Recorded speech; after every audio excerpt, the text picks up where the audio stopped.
Move On, United We Dream, Indivisible are all trying to get these 2020 candidates to sign on to their policy platform. They've been frustrated because they feel as though a lot of the candidates don't have aggressive immigration plans. We've only seen about a handful of the candidates issue some. Castro's goes the furthest, according to a lot of these operatives.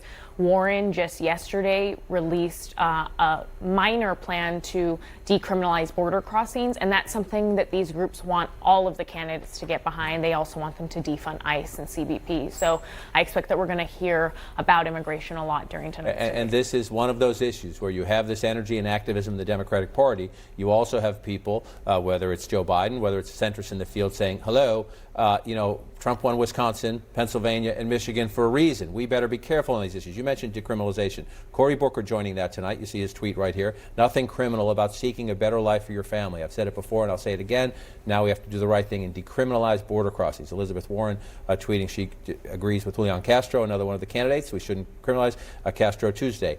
Doing the same thing. Again, in the Democratic Party, in a primary where often the impetuses keep moving left, this is a big issue. Are the Democrats on this issue, some people say Medicare for all as well, wiping out all college debt or most college debt, another, is this an issue where the party's going to get pushed to the left in these debates and in the primary season, and then maybe come general election regret it? Well, I think that's a real risk, and we actually saw some of this play out on the Hill this week.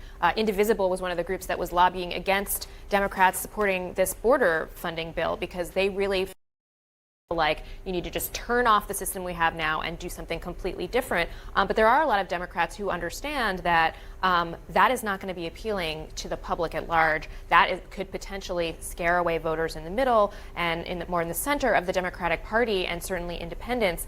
What they know is popular is to criticize what President Trump has done. It's pretty clear when you look at the numbers that there is not broad support out in the country for demonizing immigrants, for mass deportations, for the sorts of things that he's talked about. But he did win those key states talking tough about immigration. And the last thing they want, many of them, is to be seen as an open borders party, which is what he has kept saying about them. It's not true if you look at the policies necessarily, but the more they have a pressure to talk about decriminalizing immigration, the harder it is going to be for them to tack into the center. This is something that the Trump campaign and Republicans are really looking for as the debates start.